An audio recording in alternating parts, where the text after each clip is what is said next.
Chers agripreneurs, lorsque vous mettez des plants en terre, il faut être toujours en alerte parce qu'à tout moment, une catastrophe peut arriver. Nous sommes là dans notre champ de maïs en floraison et il y a une maladie mystérieuse, n'est-ce pas, que nous allons essayer de diagnostiquer tout de suite après le jingle.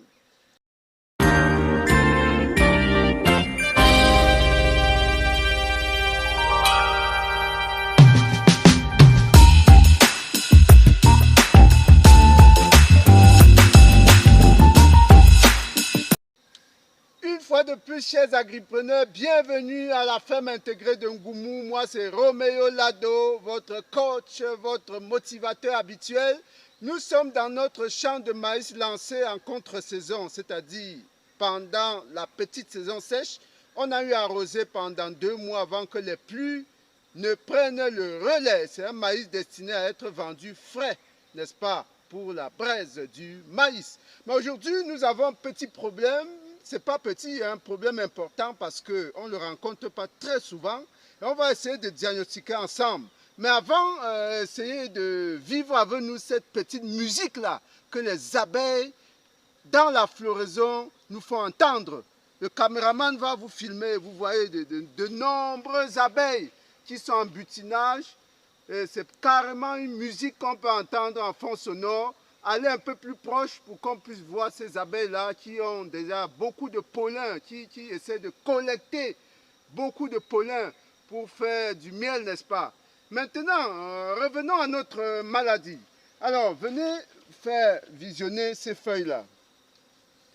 Approchez pour qu'on voit bien. Vous voyez ces plaques, ces feuilles qui se dessèchent là. Il y en a comme ça un peu partout. Vous voyez des plaques grises. Des plaques grises qui forment un peu comme des bandes allongées et qui progressent. Il y en a comme ça sur toutes les feuilles. Vous voyez, il y a des feuilles, quelques feuilles qui sont complètement, n'est-ce pas, nécrosées. Voilà, voilà. Alors, suivez-moi en montrant un peu. Vous voyez, ce n'est pas quelque chose d'habituel sur le maïs. Nous allons essayer d'émettre quelques hypothèses, n'est-ce pas? La première hypothèse, c'est qu'on a pensé à l'utilisation, que ça peut être une conséquence d'utilisation d'herbicides. Mais en réalité, ce champ, on a travaillé mécaniquement, on n'a pas utilisé d'herbicides, on a nettoyé à la main. Hein, vous pouvez filmer, vous voyez comment c'est propre. C'est à la main qu'on a nettoyé, on a fait un saclo-butage. On a enlevé les herbes complètement à la main. Donc, il ne peut pas s'agir d'un effet d'herbicide. Voilà la première hypothèse donc, qui est balayée. Deuxième hypothèse, on a pensé, n'est-ce pas, à un effet de produits phytosanitaires comme l'insecticide hein, ou l'insecticide. Alors, nous avons eu d'abord des ravageurs comme des chenilles et c'est les seuls ravageurs qui ont eu droit à des traitements. Nous avons utilisé des traitements à base d'hémamectine, n'est-ce pas, à base de matière active qu'on appelle hémamectine pour pouvoir neutraliser ces chenilles. C'est depuis pratiquement 2 mois que nous l'utilisons. Donc en réalité, c'est le même dosage. Donc on ne peut pas suspecter que cette matière-là ait pu causer cela. Encore que si c'était cette matière, toutes les feuilles auraient séché depuis longtemps. Donc, chaque plant a à peu près ces signes-là, sur certaines feuilles. Hein. On a pratiquement peut-être 25% des feuilles, on peut dire 25% des feuilles qui sont touchées. Donc, là, cette deuxième hypothèse, nous la balayons également. On ne pense pas qu'il s'agisse, n'est-ce pas, de l'effet de produits phytosanitaires. Alors, la seule hypothèse pour le moment que nous sommes en train, n'est-ce pas, d'envisager, c'est la maladie qu'on appelle helminthosporiose. L'helminthosporiose, c'est une maladie cryptogamique causée par un champignon très vicieux, n'est-ce pas, qui s'installe progressivement dans un champ, parfois qui commence par les feuilles basses.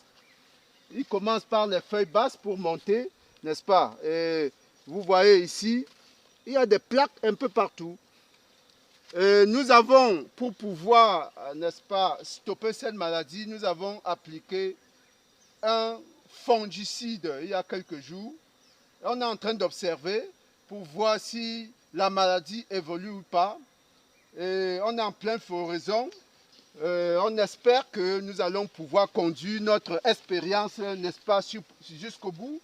Donc, chers agripreneurs, surveillez vos champs.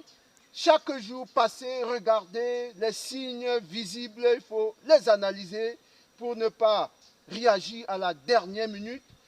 L'helminthosporiose peut vous détruire tout un champ parce que lorsqu'il va assécher toutes les feuilles, n'est-ce pas, la photosynthèse va être complètement arrêtée et n'est-ce pas, ça va faire une baisse drastique du rendement de plus de 60-75%.